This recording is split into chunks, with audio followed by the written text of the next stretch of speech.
Every Learn Something চ্যানেলে সবাইকে স্বাগতম। Today we'll discuss about a very important chapter 10 from physics first paper, ideal gas and kinetics of gases. Today we'll learn what is saturated and unsaturated vapor pressure and what is the reason of drying cloth quickly and winter season than rainy season. Dew point, humidity, absolute humidity and relative humidity, hygrometer and glaisher's theorem, and weather forecast by wet and dry bulb hygrometer. And we'll discuss about some problem and try to solve.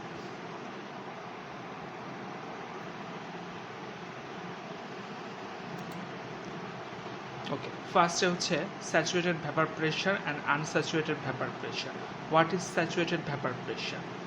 Saturated vapor pressure at a fixed temperature, capacity of containing vapor inside a closed space remain fixed. It cannot contain excess vapor. That means কোনো একটা এয়ারের যখন যতটুকু hunger থাকে, demand যতটুকু থাকে ততটুকু যদি fulfil হয়ে যায় তখন কিন্তু সে আর ভ্যাপার কন্টেইন করতে পারে না। দ্যাট মিনস যতটুকু দরকার ছিল ততটুকু সে কন্টেইন করে ফেলছে এবং সেই ভ্যাপারটাকে বলা হচ্ছে কি স্যাচুরেটেড ভ্যাপার, এবং ওই ভ্যাপারটা যে প্রেশার দিবে সে প্রেশারটাকে কি বলা হচ্ছে saturated vapour pressure. That means pressure exerted by vapour is called saturated vapour pressure. Saturated vapour pressure কিন্তু কি করে না, বয়েলস এবং চার্লস ল ফলো করে না। Unsaturated vapor pressure at fixed temperature, if the amount of vapor at a particular place is such that it can contain more vapor, that means যতটুকু ওর ক্ষুধা ছিল এখনো ক্ষুধা মেটেনি, সে ইচ্ছে করলে আরও কি করতে পারে, ভ্যাপার তাকে যদি দেওয়া হয় তাহলে সে ভ্যাপারটা কি করতে পারে, সে অ্যাবজর্ব করে নিতে পারে। তো এই ধরনের ভ্যাপারকে বলা হচ্ছে আনস্যাচুরেটেড ভ্যাপার, এবং এই ভ্যাপারটা যে প্রেশার এক্সার্ট করবে সে প্রেশারটাকে বলা হচ্ছে আনস্যাচুরেটেড ভ্যাপার প্রেশার, এবং এটা কি করে বয়েলস ল এবং চার্লস ল ফলো করে। এবং গ্রাফের সাহায্যে স্যাচুরেটেড ভ্যাপার প্রেশার পিভি গ্রাফটাকে কীভাবে শো করে, এটা straight line. That means pressure এবং ভলিউমের সাথে এর কোনো চেঞ্জ হয় না, কিন্তু আনস্যাচুরেটেড ভ্যাপার প্রেশার কী হয়, চেঞ্জ হয়। আচ্ছা, এরপর আমরা জানবো what is the reason of drying cloth quickly at winter season than rainy season. That means rainy সিজনের চেয়ে উইন্টার সিজনে কেন ক্লথ তাড়াতাড়ি শুকায়। আচ্ছা, all the temperature of the atmosphere is more in rainy season than in winter. উইন্টারের চেয়ে কিন্তু রেইনি সিজনের টেম্পারেচার বেশি থাকে, তারপরেও কিন্তু উইন্টার সিজনে কাপড় তাড়াতাড়ি শুকায়। কী কারণে কাপড় তাড়াতাড়ি শুকায়? কারণ উইন্টার সিজনে আমাদের এয়ারটা কি থাকে, ড্রাই থাকে, এবং রেইনি সিজনে এয়ারটা কি থাকে, হিউমিড থাকে। তাহলে এই হিউমিড এয়ারে ক্ষুধা থাকে না বললেই চলে। দ্যাট মিনস সে বাতাস থেকে ভ্যাপার কন্টেইন করতে পারে না, সে স্যাচুরেট কন্ডিশনে প্রায় চলে গেছে। আর উইন্টার সিজনে এয়ারটা ড্রাই থাকে, দ্যাট মিনস আনস্যাচুরেটেড প্লেসে সে কী করে, ভ্যাপারটা কন্টেইন করে। কাপড় থেকে যখন ভ্যাপারটা কন্টেইন করবে তখন দ্রুত কী হবে, ইভাপোরেট হবে এবং কাপড় তাড়াতাড়ি শুকিয়ে যাবে। That means although the temperature of the atmosphere is more in rainy season than in winter, even then cloth dries quickly in winter. This is because that during rainy season when water vapor is more and consequently evaporation becomes less. On the other hand, in winter presence of water vapor is less, hence evaporation from the wet cloth becomes rapid and so cloth dries quickly. Okay, fine. এরপর আমরা জানবো what is dew point, humidity, relative humidity and absolute humidity. Dew পয়েন্টটা কি? Dew পয়েন্টটা হচ্ছে one kind of temperature. কোন temperature? কোনো একটা এয়ার যখন স্যাচুরেটেড কন্ডিশনে চলে যায় তখন সেই স্যাচুরেটেড কন্ডিশনে এয়ার যখন চলে যাবে তখন যে টেম্পারেচারে চলে যাবে সেই টেম্পারেচারে হচ্ছে কি, ওটাকে বলা হচ্ছে dew point. That means temperature at which a given mass of air becomes just saturated by water vapour present in it. That means যতটুকু ক্ষুধা ছিল ঠিক ততটুকু যদি ফুলফিল করে দেওয়া হয় তখন যে টেম্পারেচার থাকবে সেই টেম্পারেচারটাকে বলা হচ্ছে কি, ডিউ পয়েন্ট। তবে টেম্পারেচার রাইজ করলে কিন্তু ক্ষুধাও বেড়ে যাবে, তখন তাকে ফুলফিল করার জন্য আরও ভ্যাপার সে কন্টেইন করতে পারবে, এবং আরও ভ্যাপার দেওয়ার পরে সেজন্য করা হয় কি ডিউ পয়েন্টটা একটা কনফাইন্ড স্পেসের মধ্যে কল্পনা করা যায়, একটা কনফাইন্ড জায়গার ভিতরে কী করা হয়, কনফাইন্ড জায়গায় যতটুকু আমাদের হাঙ্গার আছে ততটুকু হাঙ্গার যদি ফুলফিল করা হয়, সেই হাঙ্গার ফুলফিল করার সময় যতটুকু টেম্পারেচার শো করবে সেই টেম্পারেচারটা হচ্ছে কি ডিউ পয়েন্ট। এছাড়া ডিউ পয়েন্টের ডেফিনেশন আমরা একটা দিতে পারি, the temperature at which dew start to condense is called কি ডিউ পয়েন্ট। যে টেম্পারেচার ডিউ কনডেন্স হতে শুরু করে সেই টেম্পারেচারটাই হচ্ছে কি dew point. The dew point at a place is 15 degrees Celsius. That means the 15 degrees Celsius the air at that place will be saturated with vapor present in it. That means যতটুকু ওই টেম্পারেচারে যতটুকু আমাদের vapour প্রয়োজন ঠিক ততটুকু vapour কিন্তু রয়েছে। তাহলে যতটুকু প্রয়োজন ততটুকু যদি থাকে তাহলে জিনিসটা কী হবে, স্যাচুরেট কন্ডিশন থাকবে, এবং স্যাচুরেট কন্ডিশন থাকার সময় যে টেম্পারেচার থাকবে সেটাই হচ্ছে আমাদের জন্য ডিউ পয়েন্ট। এরপরে হচ্ছে humidity. Humidity means the quantity of dryness ও wetness of air. That means air কতটুকু ড্রাই কতটুকু ওয়েট রয়েছে এটা কিন্তু আমরা হিউমিডিটি দ্বারা কী করতে পারবো, মেজারমেন্ট করতে পারবো। And by this parameter we can know whether air is dry or humid, and humidity of air can be expressed in two ways, absolute humidity and relative humidity. What is absolute humidity? Absolute humidity হচ্ছে কোনো একটা প্লেসে ঠিক এয়ারটা কতটুকু humid রয়েছে এটা absolute হিউমিডিটির মাধ্যমে জানা যায়। আচ্ছা, তাহলে at a particular place and a particular time the mass of water vapor present per unit volume of air is called কি absolute humidity. Okay fine. আর রিলেটিভ হিউমিডিটি হচ্ছে কম্প্যারিজন, দ্যাট মিনস কতটুকু দরকার আর কতটুকু আছে এই কম্প্যারিজনটা রিলেটিভ হিউমিডিটির মাধ্যমে করা হয়। তো রিলেটিভ হিউমিডিটি হচ্ছে it is defined as the ratio of mass of water vapor present in a given volume of air at a particular temperature to the mass of water vapor required to saturate the same volume of air at the same temperature. That means যতটুকু প্রয়োজন তার তুলনায় কতটুকু রয়েছে এই দুটোর রেশিওটাই হচ্ছে relative humidity. That means R equal to হচ্ছে saturated vapour pressure at dew point divide by saturated vapour pressure at air temperature. যদি ডিউ পয়েন্টে যে ভ্যাপার প্রেশার সেটাকে যদি ছোটাতে স্মল এফ দিয়ে ডিনোট করা হয় এবং এয়ার টেম্পারেচারের জন্য ভ্যাপার প্রেশারটাকে যদি লার্জার এফ দিয়ে ডিনোট করা হয় তাহলে আমরা লিখতে পারি relative humidity are equal to small F by larger F into 100%। Okay, এরপরে হচ্ছে hygrometer and glaisher's theorem. Hygrometer কি জিনিস? Hygrometer হচ্ছে one kind of instrument which is used for the determination of relative humidity. আচ্ছা, গ্লেসার্স theorem. এই হাইগ্রোমিটারে দুটো bulb থাকে, একটা হচ্ছে ড্রাই বাল্ব এবং ওয়েট বাল্ব। গ্লেসার্স থিওরেমের ক্ষেত্রে একটা ইকুয়েশন রয়েছে θ1 - θ ইকুয়াল টু জি ইন্টু θ1 - θ2। এটা কখন ইউজ করা হয়, যখন দেখা যাচ্ছে কোনো একটা ম্যাথ সলভ করার সময় যখন আমাদের কি থাকে না, যখন আমাদের ডিউ পয়েন্ট এবং এয়ার টেম্পারেচার মান দেওয়া থাকে না, তখন কিন্তু আমরা এই ইকুয়েশনের সাহায্যে এখান থেকে ডিউ পয়েন্ট বের করতে পারি। কেননা এখানে θ হচ্ছে ডিউ পয়েন্ট এবং θ1টা হচ্ছে ড্রাই বাল্ব রিডিং, জিটা হচ্ছে গ্লেসার্স ফ্যাক্টর অ্যাট θ1 ডিগ্রি সেলসিয়াস এবং θ2 হচ্ছে ওয়েট বাল্ব রিডিং। এবং এখান থেকে যেটা পাবো থিটাটা আমি বের করতে পারি, থিটাটাই হচ্ছে আমাদের জন্য ডিউ পয়েন্ট, আর এয়ার টেম্পারেচারটা হচ্ছে θ1 এবং গ্লেসার্স ফ্যাক্টরের মান θ1 ডিগ্রি সেলসিয়াসের জন্য পরীক্ষা হলে প্রবলেম সলভ করার ক্ষেত্রে দেওয়া থাকবে কোশ্চেন। আচ্ছা, weather forecast by wet and dry bulb hygrometer. কীভাবে ওয়েদার ফোরকাস্ট করতে পারি, আবহাওয়ার পূর্বাভাস কীভাবে দিতে পারি, তারপর হচ্ছে vapour evaporate first from dry air then wet air. Wet এয়ারের তুলনায় ড্রাই এয়ার থেকে ফার্স্টলি ইভাপোরেট হয়, এটা কিন্তু আমরা আগে জানছি কারণ ক্ষুধা সে সময় বেশি থাকে। Faster the evaporation, faster is the decrease in temperature of the wet bulb. So by observing the difference of temperature in the thermometer, approximate weather forecast can be made. That means that θ1 এবং θ2 temperature difference থেকে আমরা কি করতে পারি, weather forecast দিতে পারি। আচ্ছা, এই ডিফারেন্সটা যদি খুব কম হয় তাহলে এয়ারটা হচ্ছে ওয়েট আছে, দ্যাট মিনস এয়ারের ক্ষুধা কম আছে। এই ডিফারেন্সটা যদি অনেক বেশি হয় সেক্ষেত্রে এয়ারটা কি আছে, ড্রাই আছে।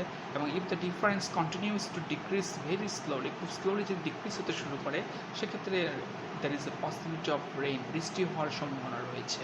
এবং sudden decrease in temperature difference forecast strong, that means suddenly যদি ডিক্রিজ করে সেক্ষেত্রে ঝড় হওয়ার সম্ভাবনা রয়েছে। Problem 1 the temperature of air is দেওয়া আছে 26 degree Celsius and dew point দেওয়া আছে 20.4 degree Celsius. Calculate the relative humidity, saturated vapor pressure at 20 degree Celsius, 22 degree Celsius, 26 degree Celsius are respectively 17.54, 19.83 and 25.21 millimeter mercury pressure. তাহলে এখানে কিন্তু আমাদের কি বের করতে হবে, আমাদের বের করতে রিলেটিভ হিউমিডিটি। রিলেটিভ হিউমিডিটি বের করার জন্য ফর্মুলা হচ্ছে R equal to small F by larger F. Small এফটা হচ্ছে saturated vapour pressure at dew point এবং লার্জার এফটা হচ্ছে saturated vapour pressure at air temperature. তাহলে স্যাচুরেটেড ভ্যাপার প্রেশার আমার এয়ার টেম্পারেচার দেওয়া আছে 26 ডিগ্রি সেলসিয়াস, তার জন্য প্রেশার কিন্তু সরাসরি দেওয়া আছে 25.21 মিলিমিটার মার্কারি প্রেশার। সেক্ষেত্রে আমরা লিখতে পারি saturated vapour pressure at air temperature 26 degree Celsius larger F equal two 25.21 millimetre mercury pressure. কিন্তু স্মল এফটা ডিউ পয়েন্টটা জন্য প্রেশার কত, সরাসরি 20.4 ডিগ্রি সেলসিয়াসের জন্য প্রেশার কত হবে এটা দেওয়া নাই। তবে 20.4 ডিগ্রি সেলসিয়াস কার মধ্যে অবস্থান করে, এখানে 20 ডিগ্রি সেলসিয়াস এবং 22 ডিগ্রি সেলসিয়াসের মধ্যে কিন্তু এই টেম্পারেচারটা রয়েছে। তাহলে যদি এই রিজনের মধ্যে এই টেম্পারেচারটা থাকে তাহলে এর প্রেশারটা কতটুকু হবে, এটা 20 ডিগ্রির জন্য প্রেশার যদি আমাদের 17.54 মিলিমিটার মার্কারি প্রেশার হয় আর 22 ডিগ্রি সেলসিয়াসের জন্য যদি 19.83 মিলিমিটার মার্কারি প্রেশার হয় তাহলে 20.4 ডিগ্রি সেলসিয়াসের জন্য অবশ্যই এরকম অতটুকু হবে। তাহলে এইটুকু কিন্তু আমাদের বের করা আছে কত, 17.54, আর এই রেড রিজিয়নটা এইটুকু রিজিয়ন কিন্তু আমাদের বের করা না, এটা আমাদের বের করতে হবে। এটা কীভাবে বের করতে পারবো, এটা বের করার ফর্মুলা হচ্ছে স্মল এফ ইকুয়াল টু কী হবে, pressure difference divide by temperature difference into the difference between dew point and initial temperature. Dew point টা কত, 20.4 ডিগ্রি সেলসিয়াস আর ইনিশিয়াল টেম্পারেচার 20 ডিগ্রি সেলসিয়াস। তাহলে ডিফারেন্সটা কতটুকু, 0.4। তাহলে এইটুকু আমাদের বের করলে আমরা কি পেয়ে যাব, আমরা এই রেড রিজনটা পেয়ে যাব। এর সাথে যদি আমরা ইনিশিয়াল প্রেশারটা 17.54 যোগ করে দিই তাহলে কিন্তু আমাদের এই ডিউ পয়েন্টের জন্য কতটুকু প্রেশার এটা কিন্তু বের হয়ে যাবে। তাহলে এর সাহায্যে আমরা এফ ইকুয়াল টু বের করতে পারবো। তাহলে এফ ইকুয়াল টু কত হবে, pressure difference that means 19.83 minus কত 17.54 divide by temperature difference 22 minus কত 20 ইন্টু আমাদের ডিফারেন্সটা কতটুকু 0.4 প্লাস হচ্ছে আমাদের ইনিশিয়াল টেম্পারেচার হচ্ছে কত 17.54 যোগ করে কত হলো 17.998 মিলিমিটার মার্কারি প্রেশার। আচ্ছা, তাহলে আমাদের স্মল এফ বের হয়ে গেল এবং লার্জার এফ তো আগেই বের করে ফেলছি। অতএব relative humidity are equal to small f divide by larger F 17.998 divide by 25.21 into 100% করলে কত হয়ে যাবে 71.39%। এরপরে যদি আমাদের ডিউ পয়েন্ট এবং এয়ার টেম্পারেচার পরীক্ষা হলে না দেওয়া থাকে এবং ড্রাই বাল্ব এবং ওয়েট বাল্ব রিডিং যদি দেওয়া থাকে সেক্ষেত্রে গ্লেসার্স ফ্যাক্টরের সাহায্যে বা গ্লেসার্স থিওরেমের সাহায্যে আমরা কীভাবে বের করতে পারবো। আচ্ছা, তাহলে এখানে কিন্তু গ্লেসার্স থিওরেমের সূত্র আমরা আগেই পড়ে ফেলছি, যে θ1 minus θ equal to G into θ1 minus θ2, এবং সেক্ষেত্রে আমরা কী বের করতে পারবো, θ ইকুয়াল টু ডিউ পয়েন্ট এবং θ1 ইকুয়াল টু কতটুকু হবে এয়ার টেম্পারেচার। তাহলে এই দুটো ইনফরমেশনের সাহায্যে আমরা কিন্তু ডিউ পয়েন্ট এবং এয়ার টেম্পারেচারটা বের করে ফেলতে পারবো। আচ্ছা, তাহলে এখানে কিন্তু রাজশাহী এবং ঢাকার জন্য কি দেওয়া আছে, কিছু ডাটা প্রোভাইড করে দেওয়া আছে। ড্রাই বাল্ব রিডিং দেওয়া আছে 28.6 ডিগ্রি সেলসিয়াস এবং 32.5 degree Celsius. Wait bulb reading দেওয়া আছে দুই ক্ষেত্রে 20 ডিগ্রি সেলসিয়াস এবং 22 ডিগ্রি সেলসিয়াস, এবং গ্লেসার্স ফ্যাক্টর দেওয়া আছে 1.664 এবং 1.625। সেক্ষেত্রে দেওয়া হচ্ছে কিছু স্যাচুরেটেড ভ্যাপার প্রেশার দেওয়া আছে 14 degree Celsius, 16 degree, 28 degree, 30 degree, 32 degree এবং 34 ডিগ্রি সেলসিয়াস। কত দেওয়া আছে 11.99, 13.63, 28.35, 31.83, 35.66 and 39.90 millimeter mercury pressure. What was the dew point of Dhaka on that day. ঢাকার ক্ষেত্রে আমরা ডিউ পয়েন্ট কীভাবে বের করবো, তাহলে এই সূত্রের সাহায্যে কিন্তু আমরা ডিউ পয়েন্ট বের করতে পারি। সেক্ষেত্রে θ1টা কতটুকু হবে, ঢাকার জন্য কতটুকু হবে 28.6 ডিগ্রি সেলসিয়াস, এবং θ2 কতটুকু হবে 20 ডিগ্রি সেলসিয়াস, এবং জির ভ্যালু হবে 1.664। এটা বসায় দিয়ে সূত্রের সাহায্যে আমরা θ বের করছি কত 14.29 ডিগ্রি সেলসিয়াস। তাহলে এই 14.29 ডিগ্রি সেলসিয়াস আমরা এই থিটার জন্য আমাদের কি বের করতে হবে, প্রেশার বের করতে হবে। প্রেশার কীভাবে বের করতে পারবো, আমাদের স্মল এফ এবং লার্জার এফ দুটো বের করতে হবে, তাহলে আমরা রিলেটিভ হিউমিডিটি বের করতে পারবো। তাহলে প্রেশার বের করার জন্য এই 14.29 জন্য সরাসরি কি দেওয়া আছে, দেওয়া নেই, এখানে 14 দেওয়া আছে এবং 16 দেওয়া আছে। সেক্ষেত্রে এই যে এফ বের করা এই ফর্মুলার সাহায্যে আমরা কিন্তু কি বের করতে পারবো, আগের ম্যাথের মতো করে প্রেশারটা বের করে নিতে পারবো। এখানে হচ্ছে আমাদের ইনিশিয়াল প্রেশার 11.99, দ্যাট মিনস 14 ডিগ্রির জন্য কতটুকু প্রেশার, প্লাস হচ্ছে আমাদের 16-এর প্রেশার মাইনাস 14-এর প্রেশার ডিভাইড বাই 16 মাইনাস 14 করলে 2 হয়, ইনটু আমাদের কতটুকু ডিউ পয়েন্ট 14.29, আমাদের ইনিশিয়াল টেম্পারেচার কত 14, ডিফারেন্সটা কত 0.29। এখান থেকে বের হয়ে গেল এফ, লার্জার এফও একই পদ্ধতিতে বের করে নেব, তারপরে আমরা রিলেটিভ হিউমিডিটি বের করতে পারবো একই পদ্ধতিতে। পরপরে বলছে according to the given information where a person will feel more comfortable, কোথায় কমফোর্টেবল বেশি ফিল করবে, যেখানে রিলেটিভ হিউমিডিটি মান কম হবে সেখানে বেশি কমফোর্টেবল ফিল করবে, আর রিলেটিভ হিউমিডিটি বেশি হলে আনকমফোর্টেবল ফিল করে। কি কারণে, রিলেটিভ হিউমিডিটি বেশি থাকার কারণে এয়ারটা যখন ওয়েট থাকে তখন দেখা যাচ্ছে শরীর থেকে আমাদের যে ঘামটা হয়, সোয়েটটা হয়, সেই ঘামটা সহজে শুকাতে চায় না। কি কারণে, এয়ার সহজে ব্যাপারটা ইভাপোরেট করতে চায় না, কারণ এয়ার আগে থেকেই হাঙ্গারটা ফুলফিল করা থাকে। সেক্ষেত্রে সে যখন নিবে না তখন শরীর থেকে ঘাম শুকাবে না, আর শরীর থেকে ঘাম না শুকালে কী হবে, আমাদের অস্বস্তি আনকমফোর্টেবল ফিল হবে। তাহলে আমাদের রিলেটিভ হিউমিডিটি যত কম থাকে ততই আমাদের জন্য ভালো। তাহলে এখানে একই পদ্ধতিতে আমরা কি করতে পারবো, রাজশাহীর জন্য আমাদের কি করতে হবে, ডিউ পয়েন্টটা বের করে নেওয়ার ফলে 15.44 ডিগ্রি সেলসিয়াস, এই ডিউ পয়েন্টের জন্য প্রেশার স্মল এফ এবং লার্জার এফ বের করে আমরা রিলেটিভ হিউমিডিটি বের করে কম্প্যারিজন করতে পারবো, আসলে কোথায় রিলেটিভ হিউমিডিটি বেশি এবং কোথায় রিলেটিভ হিউমিডিটি কম। এখানে দেখা যাচ্ছে রিলেটিভ হিউমিডিটি রাজশাহীতে কম এবং ঢাকাতে বেশি, এই জন্য কী হয়েছে যে বেশি কমফোর্টেবল ফিল করবে কোথায়, রাজশাহীতে বেশি কমফোর্টেবল ফিল করবে। আচ্ছা, এরপরে হচ্ছে প্রবলেম 3। প্রবলেম 3-তে উল্টা কেস। এতক্ষণ ধরে আমরা করছি আমাদের টেম্পারেচার দেওয়া ছিল, সেখান থেকে আমরা কি করছি, প্রেশার বের করছি, আর এখানে প্রেশার দেওয়া আছে, সেখান থেকে আমাদের কি করতে হবে, টেম্পারেচার বের করতে হবে। তাহলে ফিগারটা কনসেপ্টটা একই।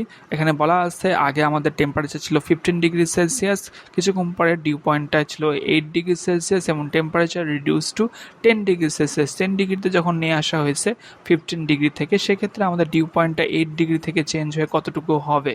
আচ্ছা, তাহলে আমরা কিন্তু নর্মাল সূত্রের সাথে চার্লস ল যেটা ছিল প্রেশারের সাথে টেম্পারেচারের সম্পর্ক কি, প্রপোর্শনাল, পি প্রপোর্শনাল টু কি টি। তো সেক্ষেত্রে আমরা লিখতে পারি P1/P2 ইকুয়াল টু T1/T2। এখানে 10 ডিগ্রি এবং 15 ডিগ্রি বসায় দিয়ে আমরা কিন্তু নিউ যে আমাদের কি আমাদের টেম্পারেচার এখানে পাইলাম এটা আমরা, এবং এক্ষেত্রে আমরা change water vapour pressure P1 equal to এত ইন্টু কতটুকু হবে, এত ইন্টু P2, এটা আর কি। তো সেক্ষেত্রে আমাদের ফর্মুলার সাহায্যে আমরা বের করতে পারবো যে আমাদের চেঞ্জ ওয়াটার ভেপার প্রেশার কতটুকু আসছিল। ওই যে টেম্পারেচার রিডিউস করলাম, টেম্পারেচার রিডিউস করার কারণে প্রেশারটাও কি হয়ে গেছে, কমে গেছে 7.96। আগে ছিল হচ্ছে কত, 8-এর জন্য কতটুকু ছিল 8.1, এখন সেটা কতটুকু হয়েছে 7.96। এই যে প্রেশার 8.1 × 10⁻³ থেকে 7.96 × 3 হলো, সেক্ষেত্রে ডিউ পয়েন্ট কতটুকু চেঞ্জ হলো এটা আমাকে বের করতে হবে। তাহলে ডিউ পয়েন্ট কতটুকু চেঞ্জ হবে, তাহলে সেটা একই প্রশ্ন একই সূত্রের সাহায্যে আমরা করতে পারবো, কিন্তু এখানে সমস্যা হচ্ছে আগে ছিল উপরে প্রেশার ডিফারেন্স, টেম্পারেচার ডিফারেন্স। এখানে যেহেতু আমরা টেম্পারেচার বের করতেছি, সো উপরে হবে টেম্পারেচার ডিফারেন্স, নিচে হবে কি প্রেশার ডিফারেন্স। তাহলে আমাদের কী কী ইনফরমেশন দেওয়া আছে, 7 ডিগ্রির জন্য আমাদের প্রেশার দেওয়া আছে এবং 8 ডিগ্রির জন্য আমাদের প্রেশার দেওয়া আছে, এবং আমাদের দেওয়া আছে চেঞ্জ প্রেফার 7.96। তাহলে এইটা কি হবে, আগে থেকে 7 তো আসেই, এইটুকু আর কতটুকু টেম্পারেচার এখানে ইনক্রিমেন্ট হয়েছে এটা আমাকে খুঁজে বের করতে হবে, অথবা 8 ডিগ্রি থেকে কতটুকু কমলো বা 7 থেকে কতটুকু বাড়লো এটা আমাকে দেখতে হবে। আচ্ছা, change dew point temperature difference divide by pressure difference into temperature difference between change pressure and initial pressure. That means এর সাথে কতটুকু প্রেশার ডিফারেন্স, আগে ছিল 7.5, পরবর্তীতে 7.96, ডিফারেন্স কত 0.46। আচ্ছা, প্লাস হচ্ছে ইনিশিয়াল টেম্পারেচার। তাহলে আমরা যদি এইটুকু বের করতে পারি, তার সাথে যদি ইনিশিয়াল টেম্পারেচার যোগ করে দেওয়া হয়, তাহলে কিন্তু কতটুকু ডিউ পয়েন্ট পরবর্তীতে টেম্পারেচার হলো এটা কিন্তু বের করা যাবে। তাহলে উপরে টেম্পারেচার ডিফারেন্স কত 8 - 7, নিচে প্রেশার ডিফারেন্স কত 8.1 × -3 - 7.5 × -3 ইন্টু কতটুকু 7.96 - 7.5 × -3 প্লাস কতটুকু ইনিশিয়াল টেম্পারেচার 7, তাহলে কিন্তু এটা বের হয়ে গেল 7.766 ডিগ্রি সেলসিয়াস। আজকে এই পর্যন্তই। এখানে আমরা relative humidity, dew point related যেগুলো ম্যাথ রয়েছে মোটামুটি বেসিক সবগুলো ম্যাথই আমরা করে দিলাম। তারপরে যদি এর মধ্যে কোনো প্রবলেম থেকে থাকে তাহলে অবশ্যই কমেন্ট বক্সে জানাবেন। আর আমাদের চ্যানেলটি যদি সাবস্ক্রাইব করে না থাকেন তাহলে সাবস্ক্রাইব করবেন, আর ইতিমধ্যে যদি সাবস্ক্রাইব করে থাকেন তাহলে ধন্যবাদ। খোদা হাফেজ, আজকে এই পর্যন্তই।